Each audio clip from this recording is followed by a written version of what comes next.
I think Waymo will be a rounding error relative to what Tesla could do on autonomous.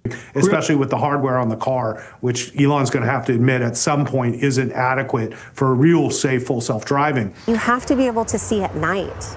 You have to be able to have this vision that's better than humans, right? Like what we're doing is we're replacing humans. We're not. A number of us are going to wake up and say, I'd like my car to be my chauffeur, and therefore I want a personal autonomous vehicle. We know that these self-driving Teslas are safer than cars driven by humans. The technology is about as good as it gets. All that and more. So let's get to it. Tesla stock is up in the pre-market almost 0.25%, currently sitting at $335.40. Yields in the bond market kind of put the whole market in a headlock. For the week, Tesla stock is down a little over 3%. For the month, however, up over 40%. Year to date, however, we still got a long way to go to reclaim this 14% loss. I wonder what the catalyst might be that could bring TSLA back into the green for the year.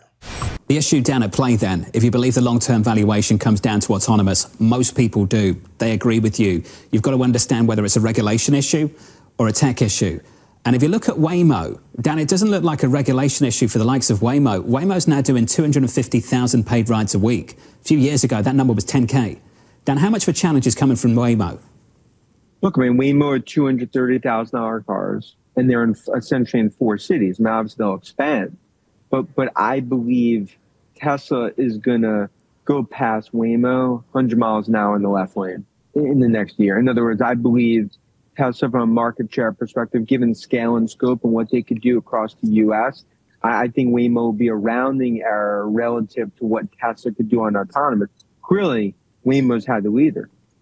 But I don't view that as something that's static. I think Tesla has a huge opportunity ahead of it. Driverless ride hail. It's currently being dominated by one player here in the United States, and that's Waymo. Come July, that won't be the case any longer. In fact, Tesla is claiming that their service is going to leapfrog Waymo in every conceivable way. Dan makes a pretty good point. Waymos, their vehicles cost around $230,000. What Tesla plans to use for its robotaxi is coming off the line in Austin right now at about $50,000, $60,000 a piece. After all this time collecting fares for rides, Waymo is in about 4, maybe 6 cities. I don't know. I know they're not here in Houston. I'll be curious to see how many cities Tesla is operating in July 2026.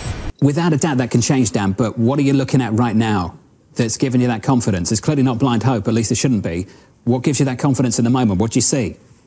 I mean, what I see is Austin's going to take off in June.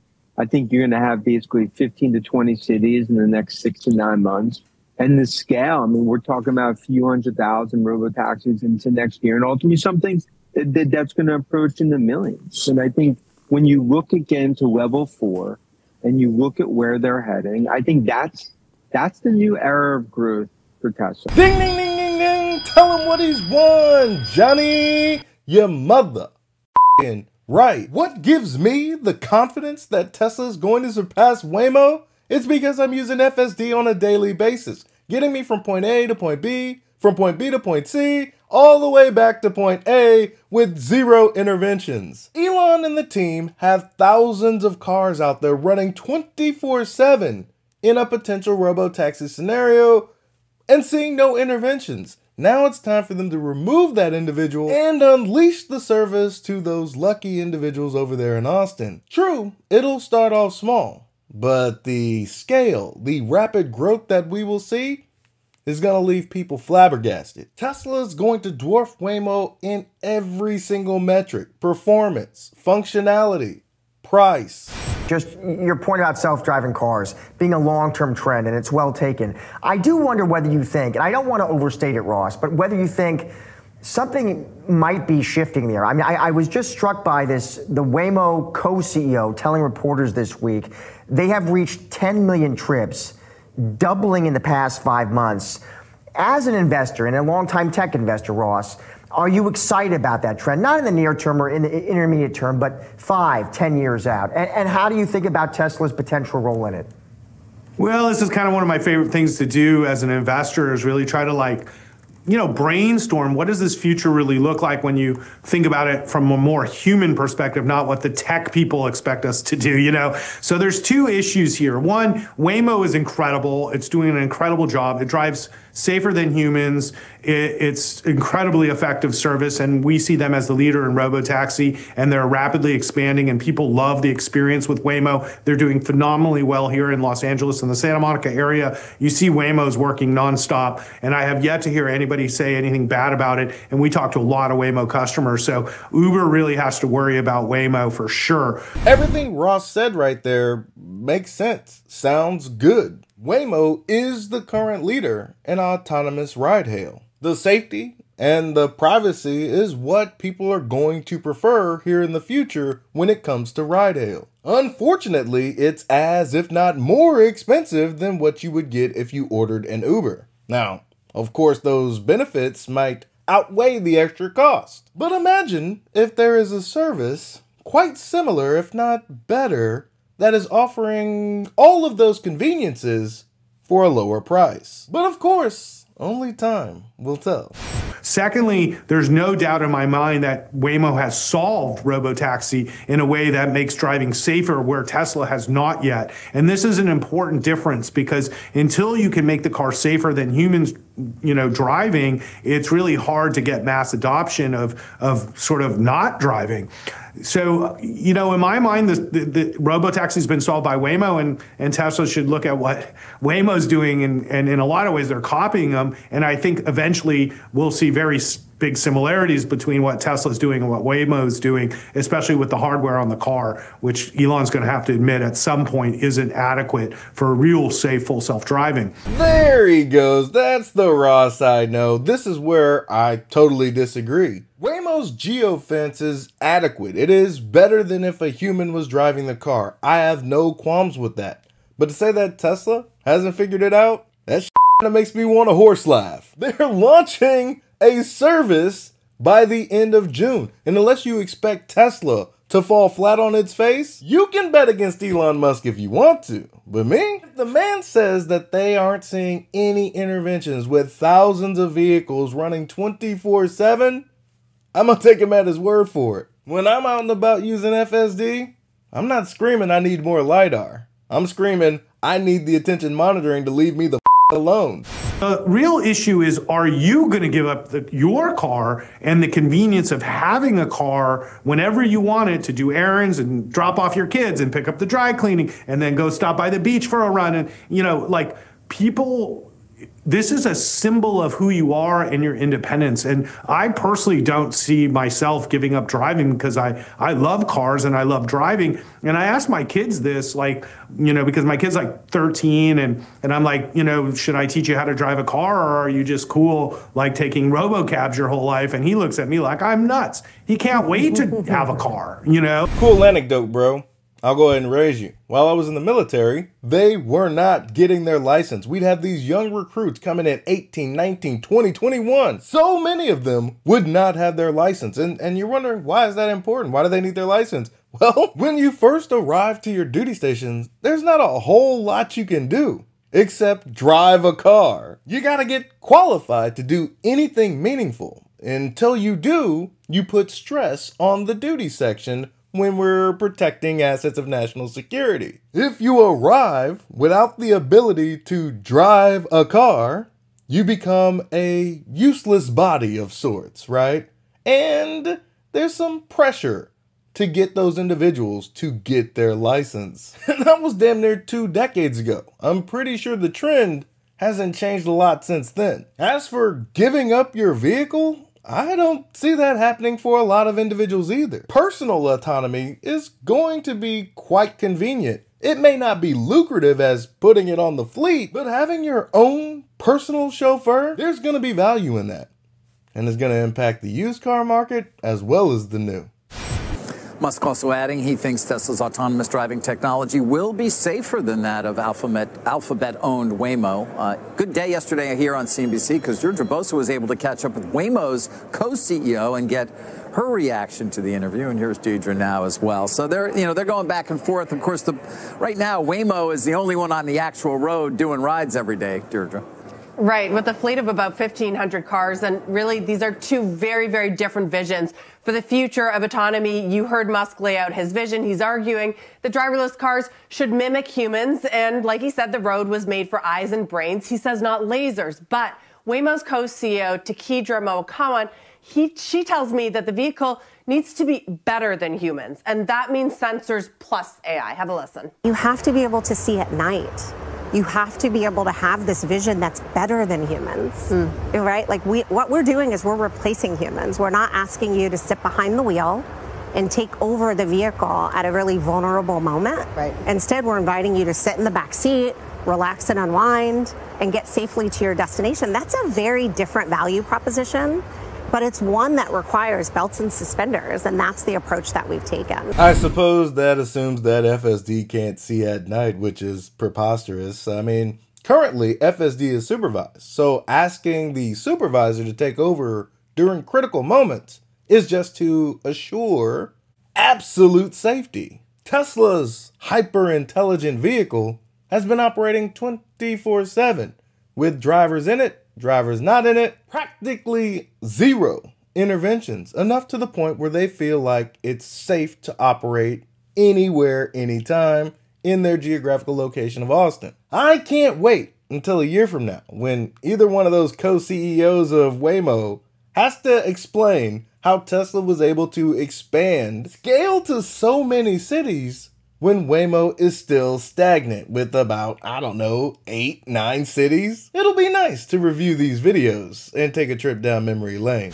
Yeah, so that value proposition, it centers firmly around safety. They have a safety hub, they have a track record, and reaching 10 million autonomous trips, that is a milestone that reinforces their approach and goes beyond proof of concept. Remember, this is a business, 1,500 cars in the fleet, 250,000 paid rides per week. Moakawan says that every additional trip at this scale, at this point, it is accelerating the rate at which the Waymo driver is learning. Yeah, and interesting on the price point, of course. I mean, a Waymo does cost a lot more, I believe, Deirdre, than does the Tesla with FSD right now, correct? Well, it's commercial, right? So it depends on what you're looking at, right? If you're looking at Tesla FSD, it's a monthly subscription fee, which you could argue is more expensive if you're using it less than you are taking a Waymo rideshare.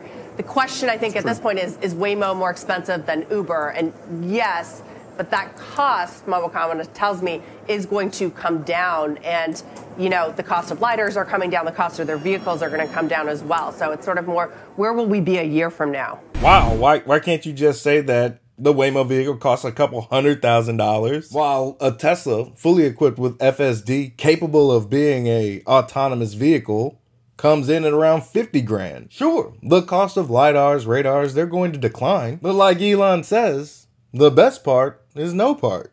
And if the radar and lidar is causing a conflict when it comes to the vision, maybe the vehicle will get so smart, so smooth, that it will be able to, react in dangerous situations should they get conflicting data from the cameras, the radar, and the lidar. All I know is that I can take my Tesla right now, hit a button, and it take me from point A to point B.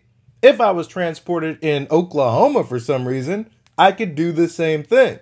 Canada, Mexico, it can drive me anywhere I want to be. With the Waymo, I can't do that. At least, not right now.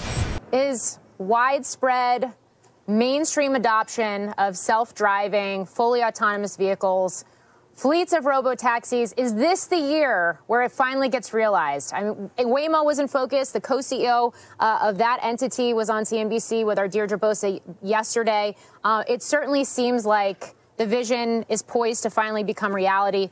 Musk also said he's expecting hundreds of thousands of self-driving Tesla cars on the road by the end of 2026. Is that realistic?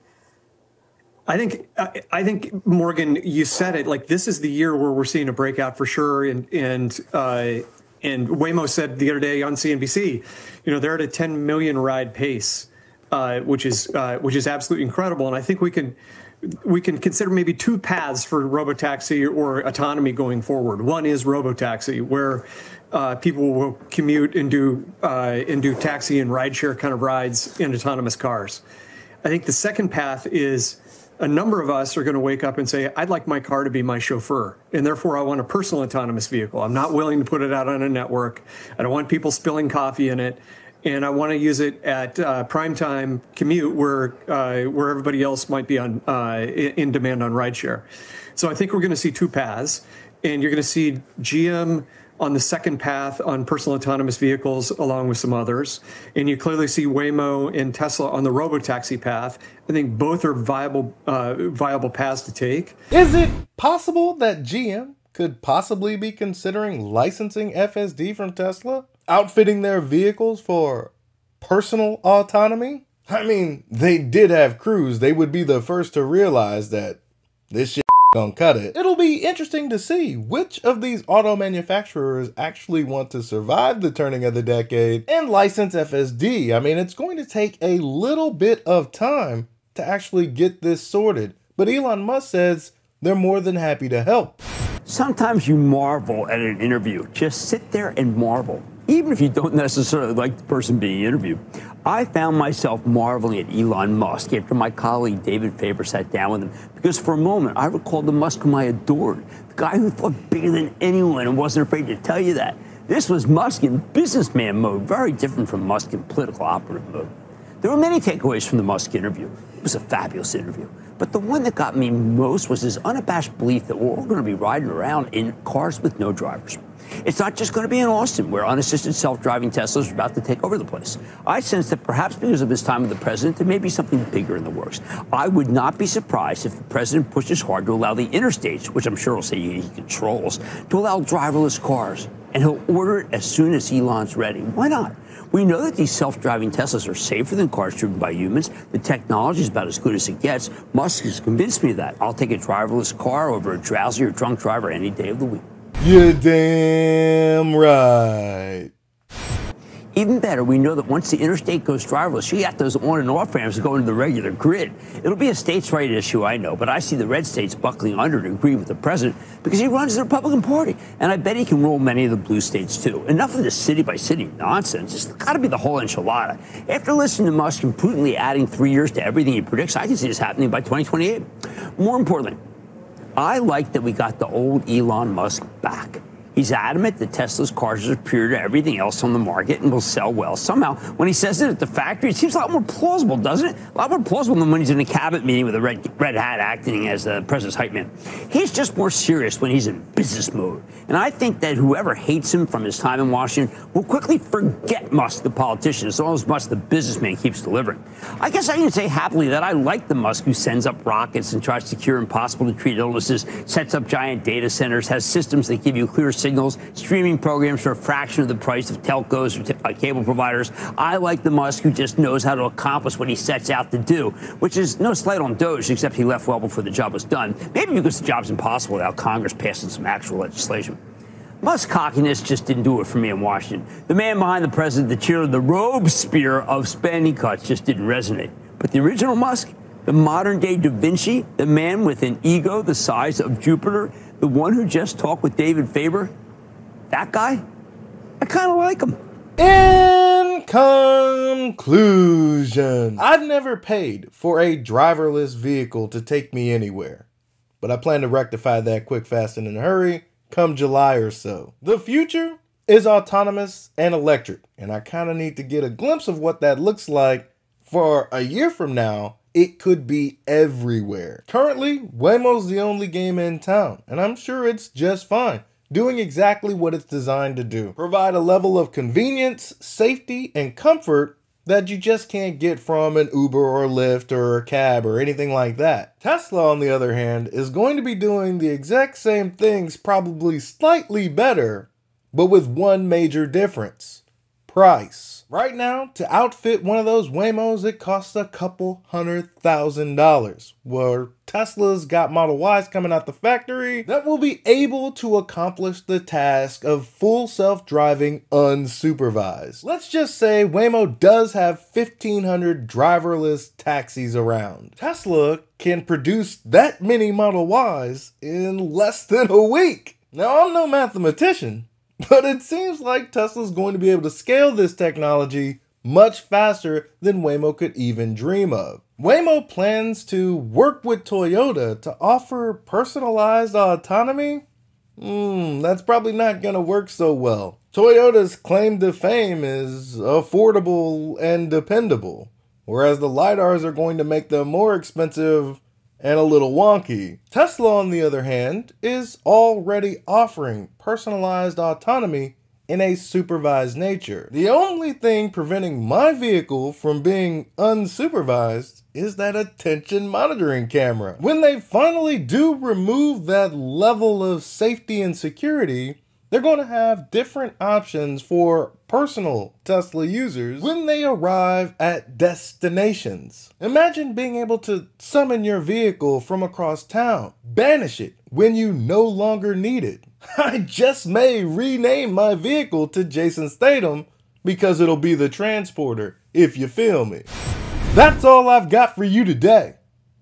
Be easy. Peace.